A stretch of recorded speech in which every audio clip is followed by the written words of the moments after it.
Tonight we have a story about how life as you know it can change in an instant. A young couple from Warren was out celebrating when a freak accident disrupted their lives forever. Well, now this family can't even be reunited due to so many challenges they're facing. So tonight we're reaching out to you for help. You hear stories all the time about young African-American men getting in trouble in the city of Detroit, where the murder rate is among the highest in the nation. Life could change like in the blink of an eye. And some predict a future of jail or an early grave.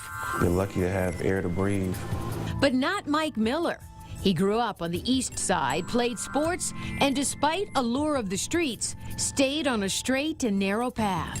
Just with good common sense and not wanting to upset my mother or grandmother. He's such a good person.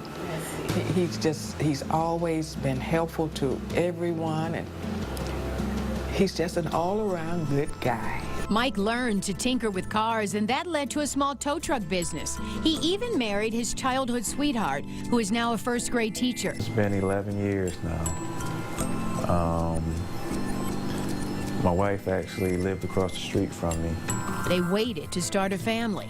Then 4 years ago, their little girl was born. So when Mike turned 36, they went to a jump house filled with trampolines to celebrate.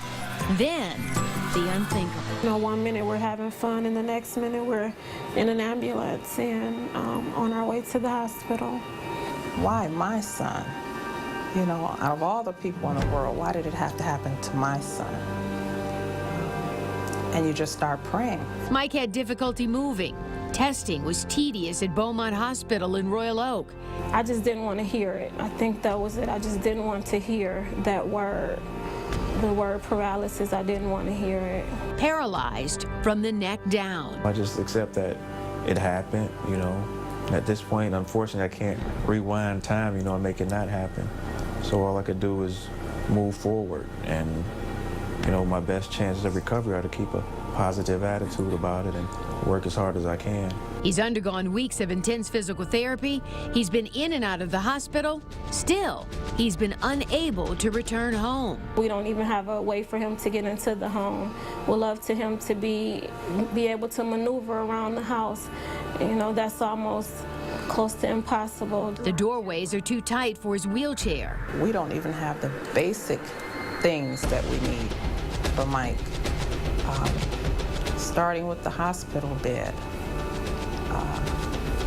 even the ramp to get him in and out of the house.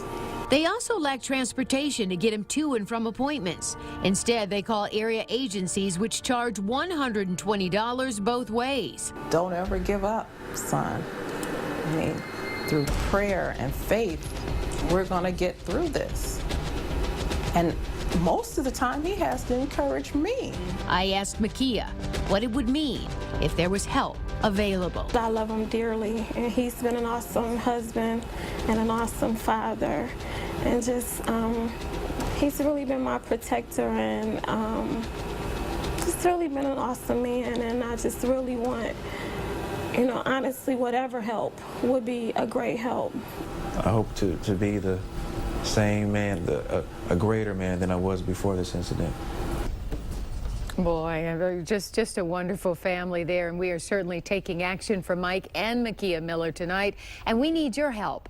If you know of anyone who will donate a ramp or an inflatable hospital bed, please let us know, and we'll be reaching out to contractors who might help widen those doorways so Mike can get around his home in Warren in his wheelchair. Please drop me an email as soon as you can at cclifford@WXYZ.com if you can help this family out in any way. They need so much help. You know people will stop and help. They always do. They always do, yeah. And we'll keep you updated when you call, and you do. So Mike Miller was actually hurt in one of those indoor trampoline parks, you know. On that subject tonight, Michigan lawmakers are trying to put rules in place for these parks where adults and kids can bounce for a fee. Legislation was approved 25-12 for trampoline court operators to follow requirements set by law. People who choose to jump would have to maintain reasonable control of their body and avoid contact with others under these rules. Facilities would have to follow safety procedures and tell customers of these rules in advance. One lawmaker argued that those injured while following the rules would still have some legal recourse. And we're talking about indoor trampoline parks. Yeah, those parks where people just come and kind of jump around and jump around.